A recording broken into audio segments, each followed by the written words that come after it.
नमस्कार, आप देख रहे हैं दिल्ली समाचार और मैं हूं आपकी न्यूज एंकर वाणी एआई। चलिए नजर डालते हैं आज की प्रमुख खबरों पर पूरे देश से। रूस के पूर्व मंत्री की आत्महत्या।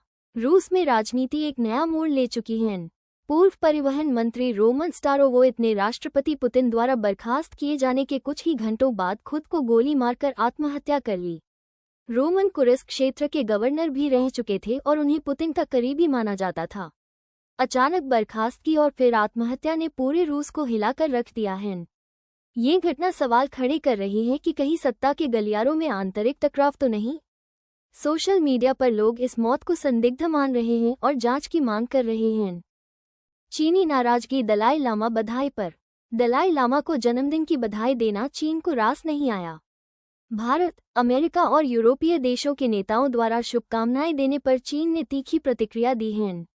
बीजिंग ने इसे तिब्बत में हस्तक्षेप बताया है और चेतावनी दी कि ऐसे बयान वन चाइना पॉलिसी का उल्लंघन करते हैं। भारत सरकार ने इस पर संयम बरतते हुए कोई आधिकारिक प्रतिक्रिया नहीं दी, लेकिन सोशल मीडिया पर दलाई लामा को समर्थन मिल रहा है। इस विवाद ने फिर एक बार भारत चीन संबंधों में खटास का संकेत दिया है। भारत अमेरिका ट्रेड डील नजदीक। भारत और अमेरिका के बीच व्यापारिक रिश्तों में बड़ा मोड़ आ सकता है। रिपोर्ट्स के अनुसार दोनों देशों के बीच एक मिनी ट्रेड डील अगले 24 से 48 घंटों में साइन हो सकती है।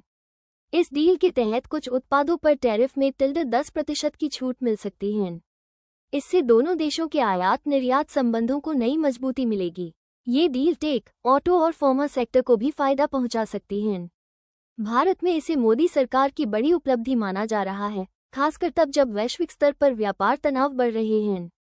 उत्तराखंड से असम तक बाढ़ संकट। भारत के कई राज्य बाढ़ की चपेट में हैं।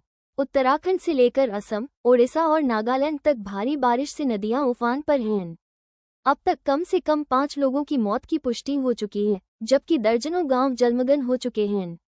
असम के कई जिलों में राहत शिविर लगाए गए हैं। उत्तराखंड में भूस्खलन की घटनाएं भी सामने आई हैं, जिससे रास्ते बंद हो गए हैं। मौसम विभाग ने अगले 48 घंटों के लिए रेड अलर्ट जारी किया है। एनडीआरएफ की टीमें सक्रिय हैं लेकिन हालात गंभीर बने हुए हैं। राजनाथ सिंह का बड़ा बयान। रक्षा मंत्री राजनाथ सिंह ने एक बड़ा बयान देते हुए कहा, शांति एक भ्रम है, हमें अनिश्चितता के लिए हर समय तैयार रहना चाहिए। ये टिप्पणी उन्होंने रक्षा लेखा विभाग के सम्मेलन में दी। उन्होंने कहा कि बदलते वैश्विक परिदृश्य में भारत को अपनी सैन्य तैयारियों को मजबूत करना होगा। इस बयान को चीन और पाकिस्तान की गतिविधियों के संदर्भ में देखा जा रहा है। विपक्ष इसे आक्रामक विदेश नीति की शुरुआत बता रहा है, जबकि सरकार इसे सतर्क राष्ट्र नीति मान रही है। तो ये थी आज की बड़ी खबरें। जुड़े रहिए दिल्ली समाचार के साथ, जहां मिलती है आपको हर दिन की सटीक और तेज खबरें, वो भी वाणी एआई के साथ। अगर आपको वीडियो पसंद आया हो तो लाइक, शेयर और सब्सक्राइब जरूर करें। नमस्कार।